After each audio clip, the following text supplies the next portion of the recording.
Most of us wouldn't know the first thing about being a law enforcement investigator. Sadly, that's exactly what so many grieving parents have had to become. After losing their kids to fentanyl, they have found themselves digging through phone records, tracking down dealers, and trying to piece together what really happened, because no one else will. For a long time, overdose deaths were brushed off as accidents.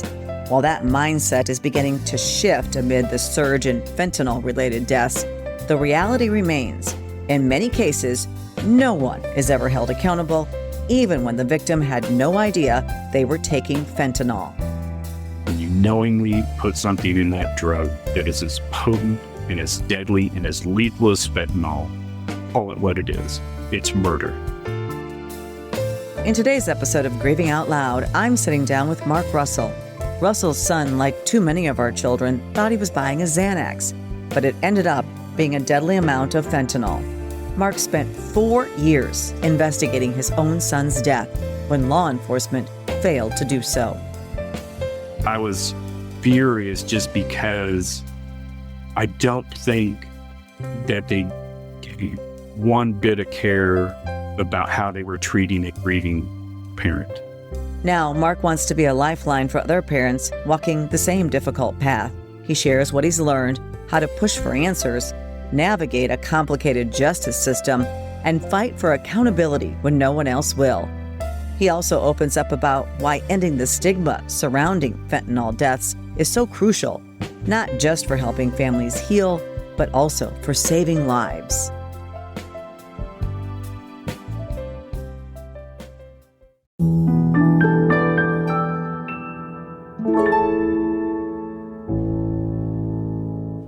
Mark, welcome to Grieving Out Loud.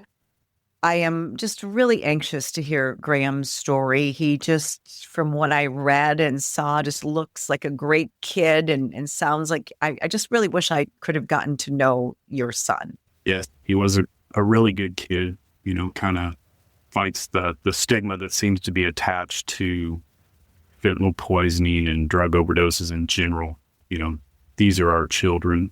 They're not kids on the street living in an alley in a tent somewhere. These are good kids. Mark describes his son Graham as very intelligent with a great sense of humor, who was overall well-behaved growing up. As a dad, Mark did everything he could to make the right choices, including enrolling Graham in a private Christian school in Oklahoma City during high school, hoping it would give him the best shot at a strong future. And so it kind of let our guard down, probably, and shouldn't have. I have something to say about that, Mark, because I really thought, too, I sent my daughter to a private high school, religious high school, and I really thought that protected my kid. Right. Didn't you think that? Yeah, certainly. Our intent for enrolling him there was because he was about to get thrown into a giant high school there with thousands of kids, and I didn't think he would thrive there. I really didn't. And so we enrolled him in a private Christian high school there in Oklahoma City. And you're right, you do think you're buying a peace of mind, and it's not true. Right. We've come to find out. But we didn't really have any issues. In his freshman year, he kind of struggled academically, but it wasn't for lack of intelligence, it was lack of effort. He just wasn't putting the effort in. And then he turned that around and made the Dean's Honor Roll. He was also selected as a Duke. It's some type of academic program they have at Duke University that they have some kind of testing methodology to pinpoint these kids, and they select them for this program. So we turned those things around, and he played varsity baseball all 4 years and excelled at that. Mark says, for the most part, Graham's high school years were smooth. There weren't any major issues, but like most parents can relate to, there were occasional battles here and there. Especially on a father-to-son level. I believe in discipline, and Graham didn't. Well, no kid wants to be disciplined. What are you talking about? I know. Yeah. There was definitely some friction there, but at the same time, Graham knew full well that I loved him. I found in his email after he passed where he'd written paper, and he had indicated, he understood why his dad was so hard on him. It was just that he wanted the best for him. And of course, just melt your heart.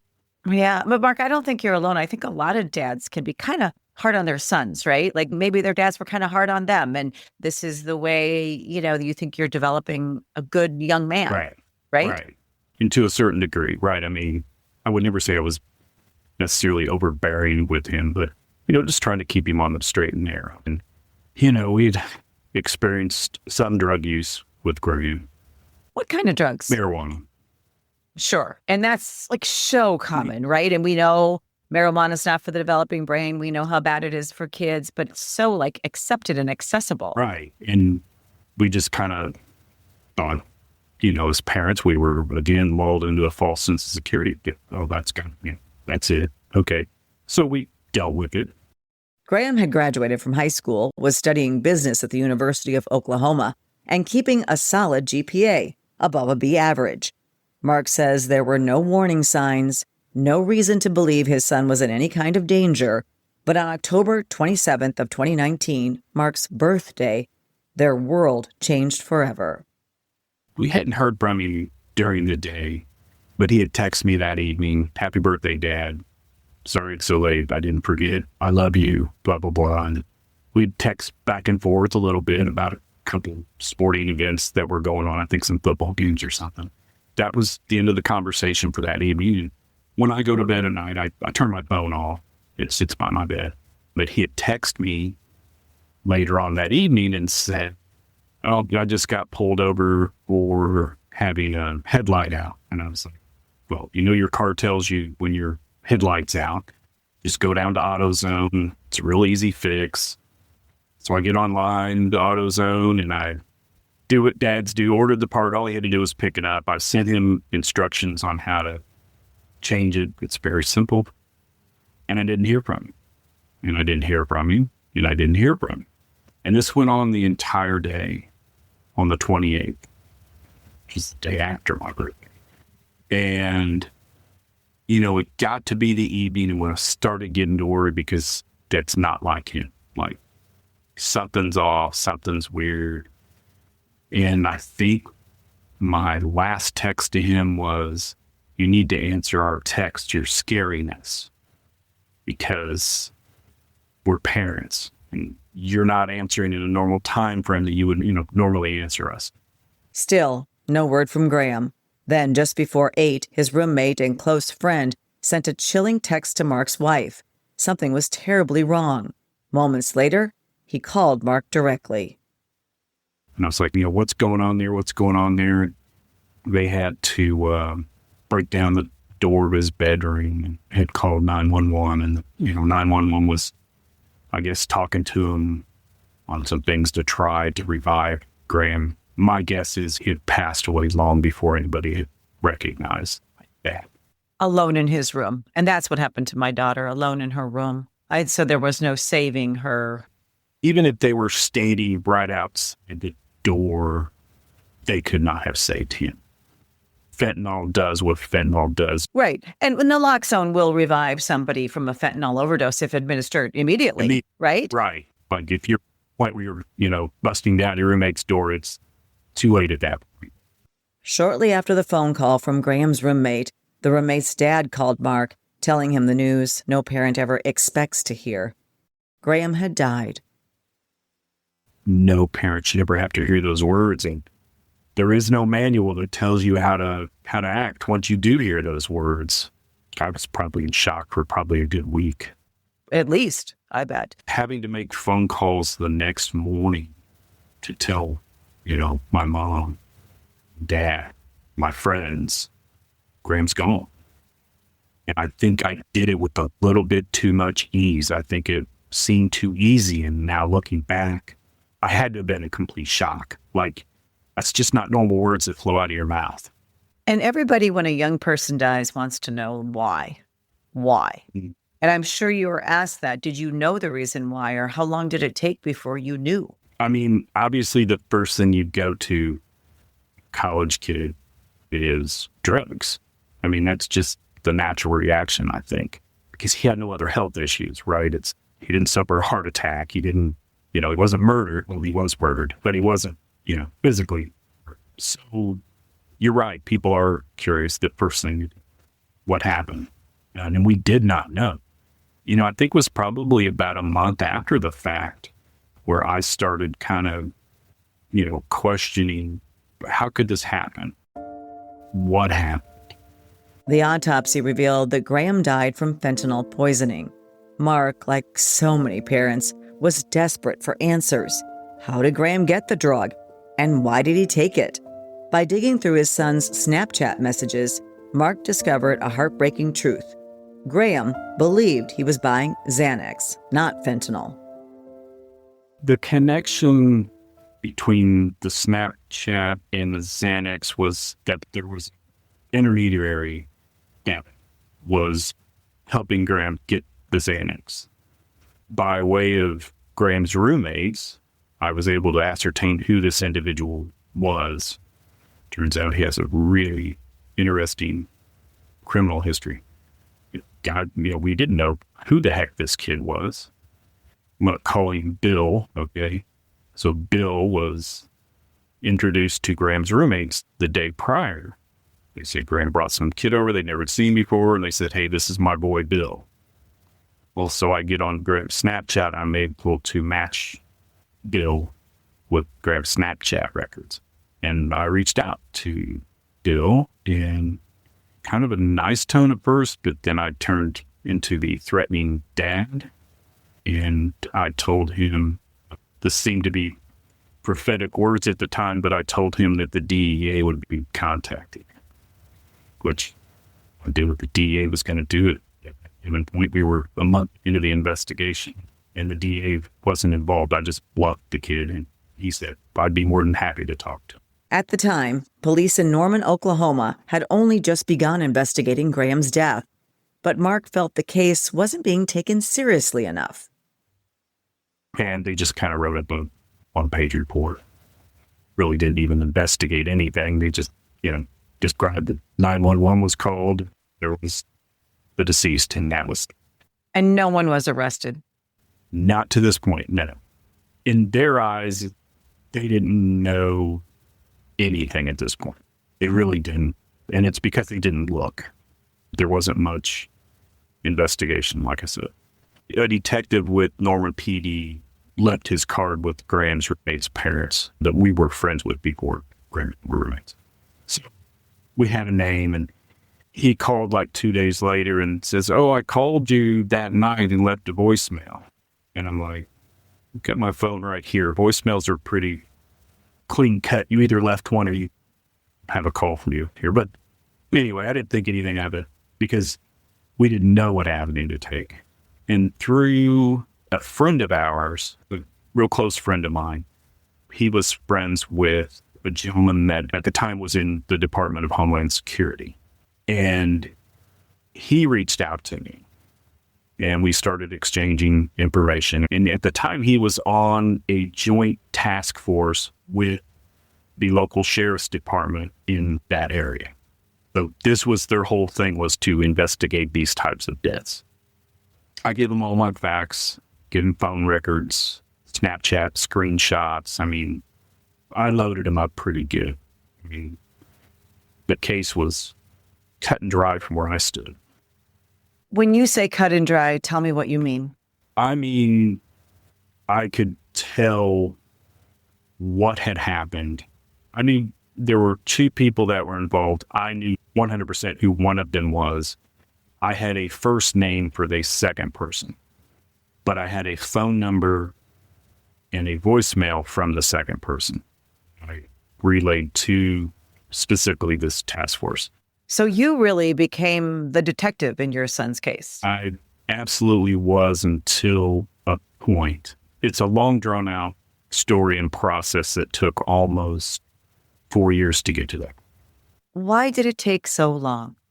Well, I wish I could answer that. And part of it, I believe, the gentleman that I knew with Department of Homeland Security got reassigned to a post in Virginia. That left me with the sheriff's deputy.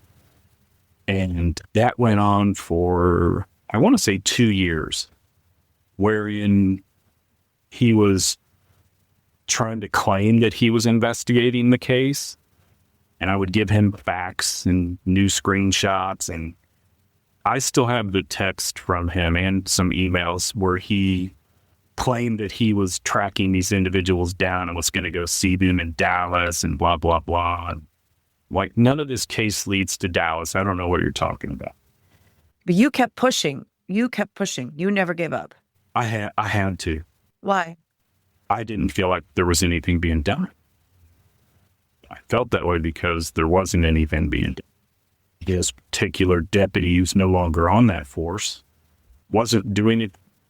I was able to prove on several occasions that communications that he was giving me were false, and that there was no investigation being done. Why not? Well, what do you think the reason for that was? Do you know? I think in this particular case, I believe this guy had no interest in doing the job, period. Not just Graham's case, but he just didn't want to do his job at all. I believe that's probably why he's no longer with the sheriff's department.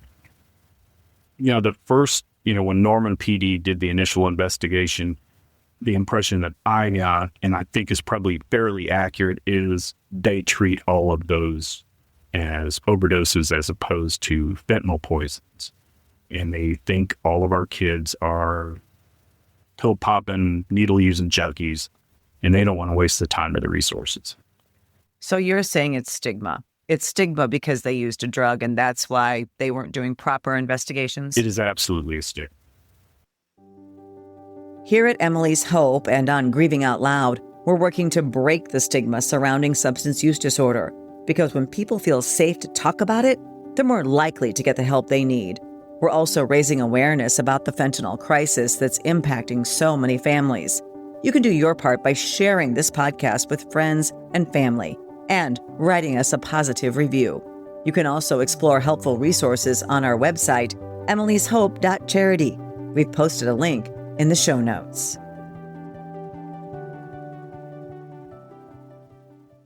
So back to the investigation part, I contacted my friend Department of Homeland Security, and I said, look, I don't think your guy's doing much here. I don't know what's going on.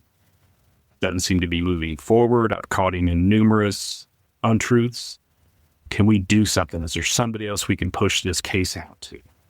So he said, well, let's give him a little bit more time. And so we did.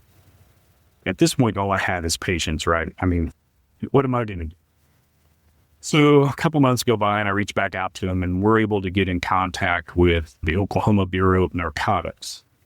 I traveled to Oklahoma, and they gave me a full sit-down of people. I think there were probably a dozen agents in there listening to my story. Well, thank God, Mark, but it shouldn't come to that. It shouldn't be a parent's responsibility to investigate your own kid's case and then have to keep pushing and pushing and to travel to another state because you had moved away from Oklahoma at this point. Right. This should not fall on the parents, is what I'm saying. No, it really shouldn't. But I'm glad it did, honestly, because I was able to do a better job than they were. Well, thank God you pursued it. I mean, of course you're the parent. Of course you care and you want to see justice when it comes to your child's death. Thank God you did all that and you were able to do all of it. But not every parent is or can. I've talked to parent after parent who has not received justice in their cases, who nobody was ever arrested. There's not enough evidence, and I feel really bad for those families. I do too. More specifically, I feel bad because I know what they're going through, and it frustrates me. I'm in several different type groups with some other parents on Facebook. And when a new person gets introduced, I try my best to kind of send them in the right direction in terms of, okay, try this, have you contacted this agency? Because I kind of wish I had that. A roadmap. That's what you needed. You needed a law enforcement roadmap to know who to contact and what to do, right? Right. And, to your point, some people meet resistance and they don't get justice, and some are able to. I know of a parent whose child was lost to fentanyl and they had an arrest in 30 days and their trial's all wrapped up and everything in a nice little bow. And I'm like, how is this different? Now, I don't begrudge them that. I'm no great. They got that justice because going through what I went through for 5.5 years is torture. But you have to wonder, why is one case so easily solved like that? And then you have these other parents, like you said, that, I have all the facts. I have the phone records. I know what happened, but nobody will listen to. And I've been to several of the DEA family summits, and the same message rings out time and time again from these parents that don't get justice. How do I do this? And, the DEA is not the problem. They are the solution. So for you, in your case, ultimately, it ended up with the DEA. And how did that happen? Yeah, that's the best part of this whole story. So I went through the whole spiel with Oklahoma Bureau of Narcotics, got my sit-down meeting with probably a dozen agents, got a lot of sympathetic ears. They assigned me a case agent, and it started out great. Started out really great. And then this individual got assigned to a different unit. Yes, for the second time, the agent working on Graham's case was reassigned. Mark says yet another investigator was then brought in to take over. Things kind of went on, and I would reach out to him every once in a while. Hey, where are we going with this? Now, when I say I reached out to them, I wasn't bugging these people on the daily. This was, I'd go a month or two before I would, You were giving them some time. I understand how things work. Do I want you on this case 24/7? Well, you bet I do. But I know that's, I was kind of giving them a wide berth. And where are we at on this case? And so another month or two would go by, and I said, look, if you're not going to do anything, can you at least have my son's phone and his laptop back? Because it doesn't sound like you guys are doing anything with it. And they go, yes. And I was like, well, that's not the answer I was hoping for. I was hoping for, we're still working on it. And so I drove to Oklahoma to get Graham's laptop and his cell phone, because people thought I was nuts, but I was like, would you trust your son's belongings to FedEx or the post office? No, not if that's the last thing you have of him. No, I agree. I know there's too much evidence on there. Now, Ian was able to crack his phone, which nobody had been able to do. And they did a data dump and so on and so forth. And it just kind of backed up what I'd already given him. So he calls me and he said, yeah, you can have his phone and his laptop. And I said, okay, I'll drive over. I'll be there in a couple days, give me a good date and time. And so at that point, he tells me, well, we talked to the assistant attorney general about your son's case, and they said they're not going to prosecute it. I was like, wow. And I said, what's this guy's name again? And he said, his name is Dane Towery. And I said, okay. So, it was a long drive home, 11-hour drive with myself and all my thoughts. And I get home and I'm like, you know what? I'm going to email Dane Towery. Couldn't be that hard to find. Well, it was. It took me 10 different email addresses. I was just kind of shooting in the dark. As one of the nation's strongest financial organizations, First Premier Bank and Premier Bank Card have the strength to do good. We support nearly 700 organizations and nonprofits. Our employees give more than 30,000 volunteer hours annually. And we are continually seeking ways to make South Dakota an even better place to live. It's the Premier way. First Premier Bank and Premier Bank Card. When Mark did get a hold of Dane Towery, who was an assistant attorney general in Oklahoma at the time, he was shocked by the response. According to Mr. Towery, he immediately emailed me back and said, I don't know who would ever tell you that. Your son's case was never presented to me at any point. So what did you think then? Who's telling you the truth? Nobody at that point. It turns out Dane Towery was telling me the truth. There was no benefit for him to this day. I can't figure out why they would just flat out lie to my face like that. I really don't understand. That's awful. It was awful, but I expected at that point, right? Like I'd been lied to. Jerked around. Basically. Yeah. So at that point, I was like, thank you for your reply. And I had already sent the AG's office a FOIA request. You're talking a Freedom of Information or a public records request. From the AG's office. I want to know, was there any communication between you and Oklahoma Bureau of Narcotics, electronic, printed, or otherwise, regarding Graham Russell. And they responded to the request, and we do not have a single thing on that. I still have the mail receipts in the kitchen on that. How angry were you? Oh, I'm still angry. Yeah. And I was furious just because I don't think that they gave one bit of care about how they were treating a grieving parent. And that was a big thing for me. How could you treat I'd rather you just Tell me I'm not going to do it. We're not going to do anything about it. We don't want to, or something. Be honest. Yes, be honest. Tell me the God's honest truth before you tell me an awful lie. Right. And to get your hopes up that, they're actually doing something. And I just think it's abominable, Mark. It turns my stomach. Yes. And you're the kind of person, when I was an investigative reporter, that I was always fighting for, right? Somebody who's just messed over by the system, right? I was going to say something a little more lewd, but you know what I mean. Somebody who the little guy just trying, you're just trying to get justice for your son. Right. And the people in the system are failing you. Absolutely. And they're failing countless parents. Yes, because you are one of so many. It's not just you. Oh, I wished. So I kind of took a couple weeks off because this has been my life for probably up to 4 years at that point. So for 4 years, this is 4 years later, and you find out they never passed along the case to the AG's office. They didn't do anything. They lied to you 4 years after your son's died. Pretty much 4 years of working on nothing but Graham's case. No stone unturned.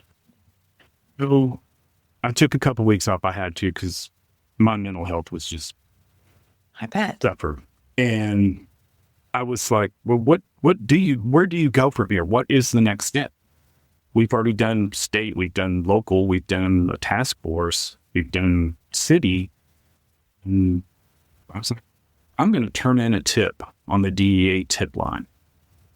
So I went to the DEA website, went to the tip link and filled out my own information. And I basically cut and pasted an email that I'd already sent to one law enforcement agency early on, explaining the entire case. They either do something or they don't, but I'm going to try. Probably about a week after I filled that out, I get a phone call. Unknown number. I was like, well, those usually aren't good. I let that roll over to voicemail. That call turned out to be from a DEA agent who had seen Mark's email. Caught off guard, but hopeful, Mark didn't waste a moment and called him right back.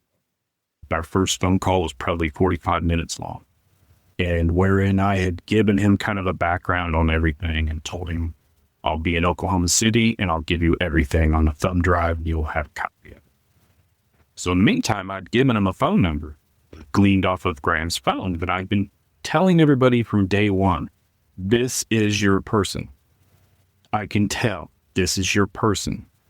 The voicemails was panicky and said, oh, you call me as soon as you get this.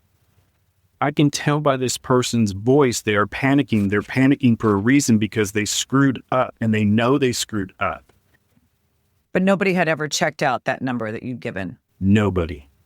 But the DEA did. So our first initial phone call was probably, like I said, 45 minutes. He called me back 10 minutes after he hung up and he goes, I want to let you know we are not pulling your chain. I pulled that number and that is the person you say it is. Just to let you know we're not going to do what's been done to you. So I drove to Oklahoma City, met with the DEA agent.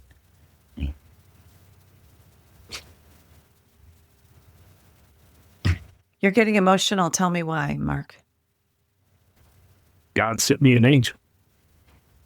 He probably didn't know it, but God sent me an angel. The agent probably doesn't know. And the DEA agent was someone willing to actually do something in this case and to do something for you, for your family. So he and another gentleman investigated the whole thing. Yeah. Were in complete dismay over the fact that I had delivered so many facts surrounding this case and that nobody did anything with. the work I had done. Once the DEA agent completed the investigation, the case was handed over to a U.S. District Attorney in Oklahoma. Then, in December of 2023, a grand jury indicted the suspect, a woman who later took a plea deal. She admitted to selling Graham the fentanyl and agreed to testify in another federal drug case. So you didn't have to go, you didn't have to sit through trial. No, I don't think that I could do that. And she is awaiting sentencing. Yes. So U.S. Attorney called about a year ago we were on spring break actually, and said, we're going to offer her a plea, but we want to go over the details with you and make sure you're okay. And told us what she would have been facing versus what she's going to get. And, my wife and I decided I didn't want to gamble with the trial because all it takes is one person to throw that off and she's back on the streets. And not everybody, as much as I would love for society to look at fentanyl poison the way that I do, that's just not true. There are still a segment out there that claim that this was Graham's fault. And I've got a heart. Right. But he thought he was taking a Xanax and he was really taking fentanyl. And as your son and my daughter were both poisoned, and that's what it is. Yes. And that's what it is. Yep. And so she's awaiting sentencing now. What's the maximum she can face? Initially, she was looking at a minimum of 30 years. She accepted a plea of 20 years of federal time. And I know people here at 20, she'll only do 10. Well, that's not true with federal. No, not as much.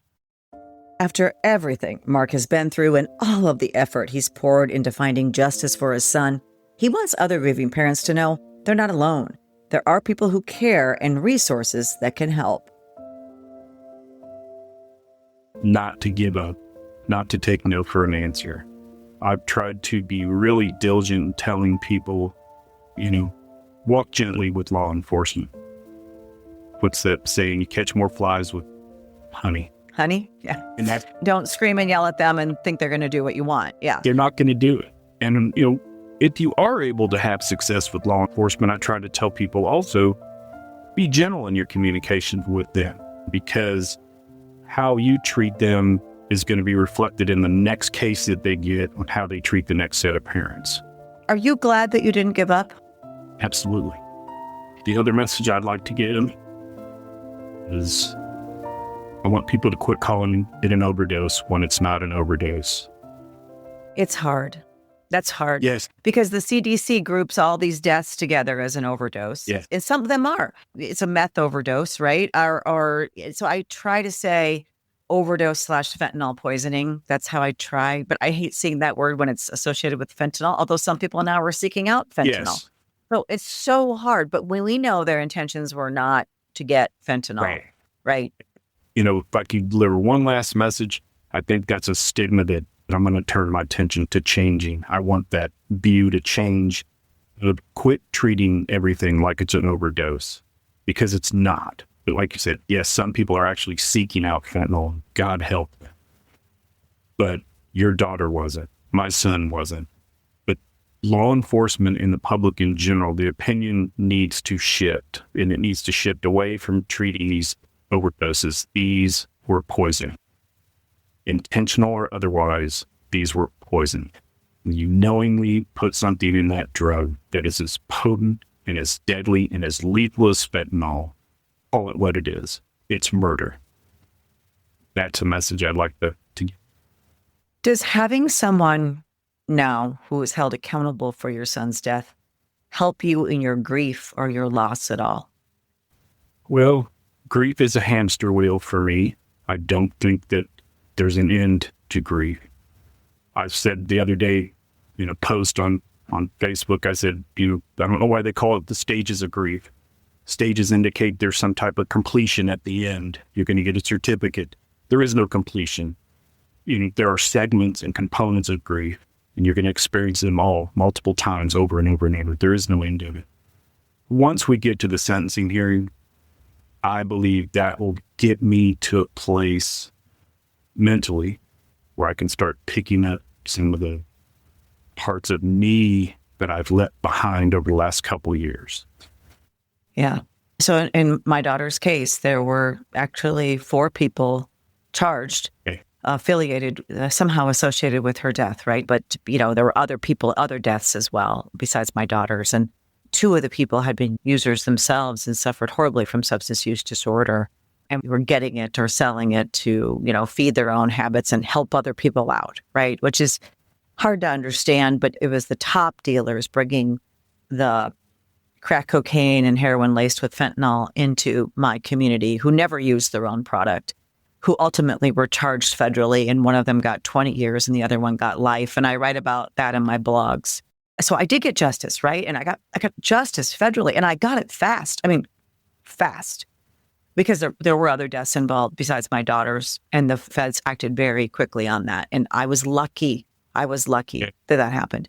But when all is said and done, my daughter is still gone, right? And so nothing is going to bring her back. I'm glad that those people are off the streets, so to say, or hopefully some of them are getting help. And the ones, who were the ringleaders of all that, hopefully their punishment is enough. But I feel like then another person pops up in their place to do the same thing to other people. Yeah, see, but you still got to fight. And I'm so glad that you got justice. I was one of the lucky ones. Yeah. Like I said, I don't think it necessarily brings an end to some of your feelings, of course, but it's not an end to the grief. No, it's not. Unfortunately. That's our proof that we love them so. Right. Well, Mark, I am so sorry of everything you went through during these basically 4 long years. And it's not fair. It's not right. It is in complete injustice that the system and the people in it failed you over and over again, not just once. Right. But over and over again. I'm so grateful that you finally did get justice for Graham, or you're getting it right now. And thank you for speaking out about it and helping other parents figure out how to navigate the often complex and stigmatized path that we are all on. Yes. Thank you for having me on and allowing me to share my message and my story about my son, Graham. And thank you for listening to this episode of Grieving Out Loud. Do you have an idea for a podcast episode? If so, I would love to hear from you. You can get my contact information in the show notes of this episode. Be sure to join us again next week for another inspiring conversation. Until then, wishing you faith, hope, and courage. This podcast is produced by Casey Wannenberg King and Marley Miller.